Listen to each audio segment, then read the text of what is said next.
दोस्तों, पत्थर से बनी हुई ये दोनों मूर्तियां कोई आम मूर्तियां नहीं हैं, बल्कि ऐसी ऐतिहासिक मूर्तियां हैं जो हमारे पड़ोसी देश यानी चाइना में लगभग 800 साल से मौजूद हैं। और दोस्तों, हैरान करने वाली बात यह है कि चाइना के लोगों ने ना तो इन मूर्तियों को पूजा करने के लिए बनाया है और ना ही चाइना के लोग इन मूर्तियों से मोहब्बत करते हैं, बल्कि चाइना के लोग तो इन मूर्तियों से हद से ज़्यादा नफरत करते हैं। इतनी नफरत कि इस मूर्ति के पास से गुजरने वाला हर चाइनीज़ इंसान उसके ऊपर ये ज़रूरी समझता है कि वो गुजरते वक्त इस मूर्ति पर एक बार ज़रूर थूके। और कुछ लोग ऐसे हैं जो इन मूर्तियों के चेहरों पर कालिक पोतते हैं। यहाँ तक कि कुछ ऐसे शरारती लोग भी हैं जो कि पेशाब तक कर देते हैं। लेकिन दोस्तों, अब सवाल ये है कि आखिर चाइना देश में जगह जगह पर मौजूद ये दोनों मूर्तियाँ किन दो इंसानों की हैं, और आखिर इन दोनों इंसानों ने अपने ज़माने में ऐसी क्या गलती कर दी थी कि जिसकी वजह से आज तक चाइना में रहने वाला हर इंसान इन दोनों लोगों से नफरत करने के साथ साथ इनके बने हुए स्टैचू पर थूकना और पेशाब करना भी अपने लिए फ़ख्र की बात समझता है। तो दोस्तों, आपको बताते चलें कि ये मशहूर स्टैचू एक ऐसे आदमी और उसकी बीवी का है कि जो आज से लगभग 900 साल पहले चाइना देश में पैदा हुआ था। एक ऐसा आदमी कि जिसको चाइना के इतिहास में अभी तक का सबसे बड़ा गद्दार माना जाता है। एक ऐसा गद्दार कि जिसकी वजह से लाखों लोगों को अपनी जानें गंवानी पड़ी थी, और इस गद्दार को आज तक किन्हुई के नाम से जाना जाता है। तो मेरे दोस्तों, ये कहानी शुरू होती है 11वीं सदी से कि जब चाइना के इलाके में सोंग नाम की एक हुकूमत राज किया करती थी। सोंग नाम की सल्तनत के बादशाह बहुत रहमदिल और इंसाफ पसंद हुआ करते थे। उसी ज़माने में ही एक गरीब घर में किन्हुई नाम के इस बच्चे की पैदाइश हुई थी। किन्हुई बचपन से ही बहुत ज़्यादा होशियार और तेज़ दिमाग था, और उसकी होशियारी की वजह से ही बचपन से ही लोग उसको दूर दूर तक जानने लगे थे।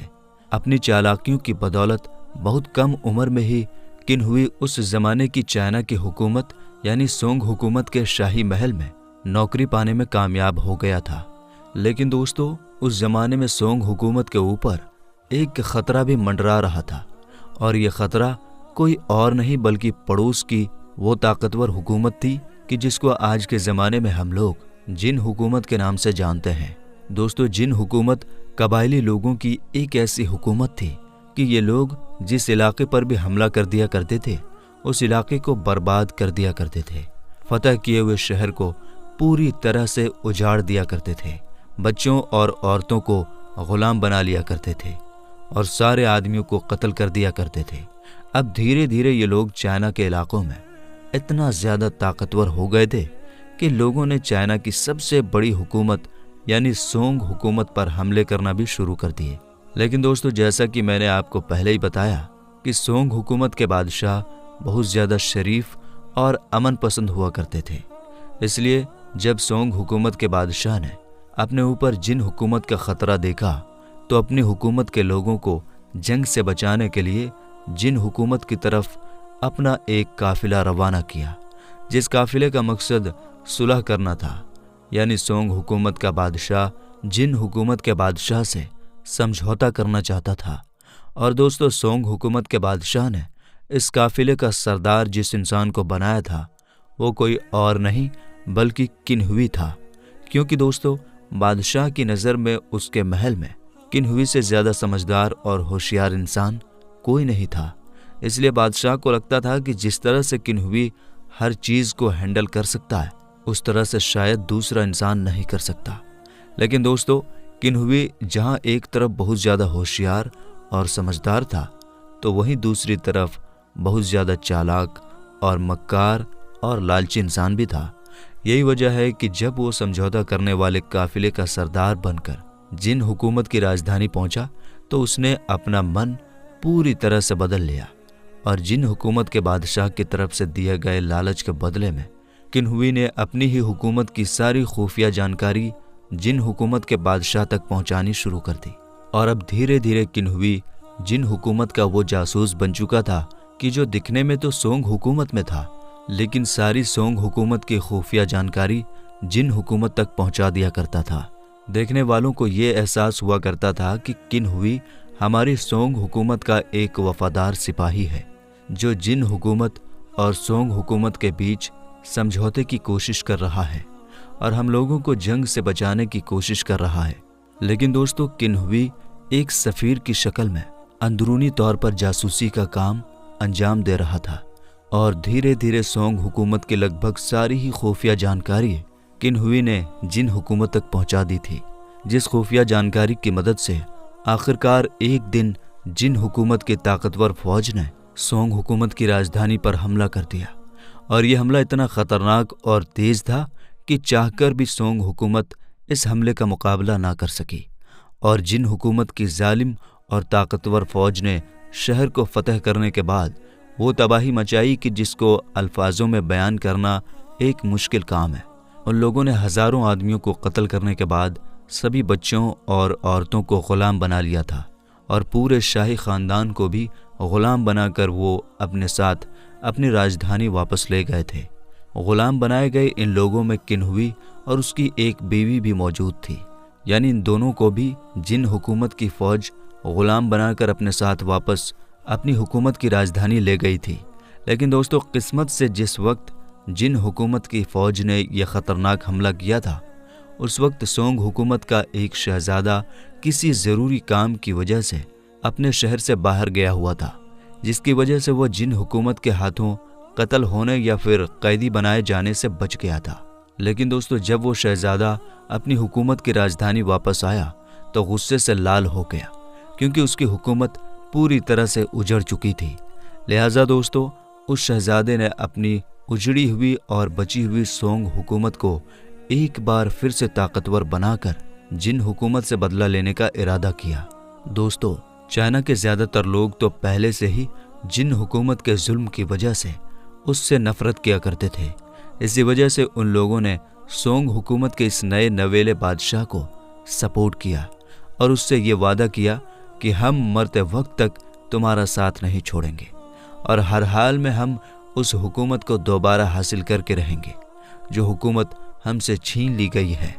जिसकी वजह से फ़ौरन सोंग हुकूमत में नई फ़ौज बनाने की तैयारी शुरू कर दी गई। दोस्तों, इसी ज़माने में ही चाइना के इतिहास का सबसे बड़ा योद्धा भी सामने आया था, जिसको आज के ज़माने में हम लोग यूफी के नाम से जानते हैं। दोस्तों, ये वही योद्धा था कि जिसकी मदद से सोंग हुकूमत ने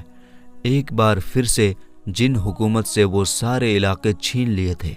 कि जिन इलाकों पर जिन हुकूमत ने धोखे से कब्जा किया था। यानी इस योद्धा ने सोंग हुकूमत में एक बार फिर से जान फूंक दी थी और अब ऐसा महसूस होने लगा था कि एक बार फिर से यूफी की मदद से सोंग हुकूमत पूरे चाइना पर कब्जा कर लेगा। लेकिन दोस्तों, जिस ज़माने में यूफी अपनी कामयाबी के झंडे गाड़ रहा था, उसी ज़माने में ही अचानक से एक दिन किन्हुई अपने बीवी बच्चों के साथ वापस अपनी सल्तनत में आ गया और उसने सोंग हुकूमत के नए बादशाह को बताया कि वो चुपके से जिन हुकूमत की जेल को तोड़कर आया है, यानी वो कैद से भाग कर आया है। हालांकि दोस्तों, सोंग हुकूमत के ज़्यादातर चालाक और होशियार वज़ीरों ने उसकी इस बात का भरोसा नहीं किया था और उनको यकीन था कि किन्हुई एक बार फिर से उनके साथ धोखा कर रहा है। लेकिन सोंग हुकूमत के बादशाह ने किन्हुई पर भरोसा करने के साथ साथ उसको अपना वज़ीर आज़म भी बना लिया, यानी उसको अपना नया प्रधानमंत्री बना लिया। और अब इस तरह से किन्हुई सोंग हुकूमत का दूसरा सबसे ताकतवर इंसान बन चुका था। दोस्तों, किन्हुई ने सोंग हुकूमत का दूसरा सबसे ताकतवर आदमी बनते ही वो सारे काम शुरू कर दिए कि जिनकी वजह से वो जिन हुकूमत से वापस सोंग हुकूमत में आया था। और उसने सबसे पहले सोंग हुकूमत के बादशाह को यूफी के खिलाफ भड़काना शुरू कर दिया और बादशाह सलामत को ये यकीन दिलाने की कोशिश की कि ये यूफी की बढ़ती हुई ताकत और बढ़ती हुई शोहरत बादशाह के लिए ख़तरनाक है, क्योंकि सल्तनत के लोग बादशाह सलामत से ज़्यादा यूफी के दीवाने हैं और यूफी के लिए कटने मरने के लिए भी तैयार रहते हैं। हो सकता है किसी न किसी दिन यूफी इसी चीज़ का फ़ायदा उठाकर बादशाह के खिलाफ ही बगावत कर दे और अपनी नई हुकूमत का ऐलान कर दे। इसलिए बादशाह सलामत को चाहिए कि वो जल्द से जल्द यूफी से छुटकारा हासिल करने की कोशिश करे, वरना आने वाले दिन उनके लिए ख़तरनाक साबित होंगे। किन्हुई की ये झूठी और बकवास बातें बादशाह सलामत के दिमाग में उतर गई और बादशाह सलामत को भी अब ये महसूस होने लगा कि शायद किन्हुई सही कर रहा है और यूफी मेरे लिए बहुत खतरनाक है। इसलिए बादशाह सलामत ने फौरन ये ऑर्डर जारी किया कि हमारी हुकूमत की फौज को फौरन वापस बुला लिया जाए। फौज के वापस आते ही बादशाह सलामत ने यूफी को फौरन कैद करवा दिया और अपने सिपाहियों को ये ऑर्डर जारी किया कि जेल के अंदर यूफी के ऊपर बहुत ज़्यादा जुल्म सितम किया जाए,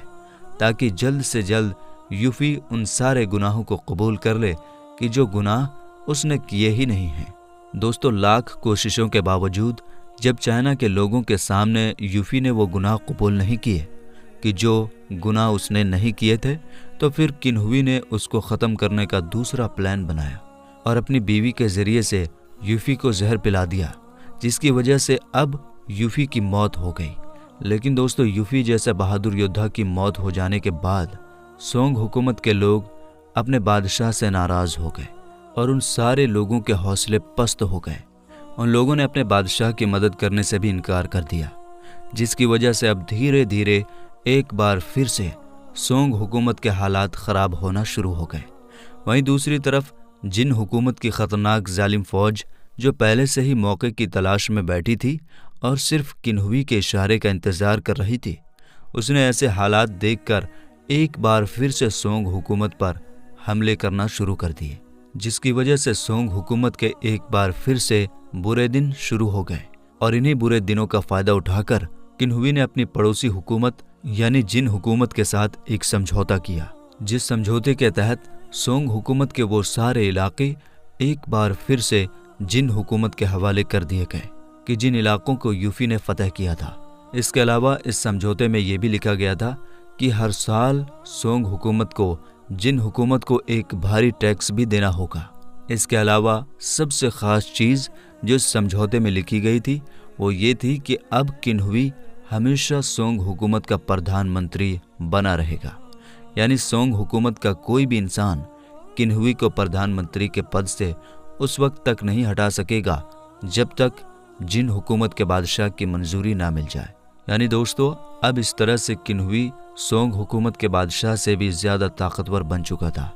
और मरते दम तक उसने बची हुई इस कमज़ोर सोंग हुकूमत पर हुकूमत की थी। लेकिन दोस्तों, धीरे धीरे वक्त गुजरता गया और दुनिया बदलती गई और फिर एक ऐसा वक्त भी आया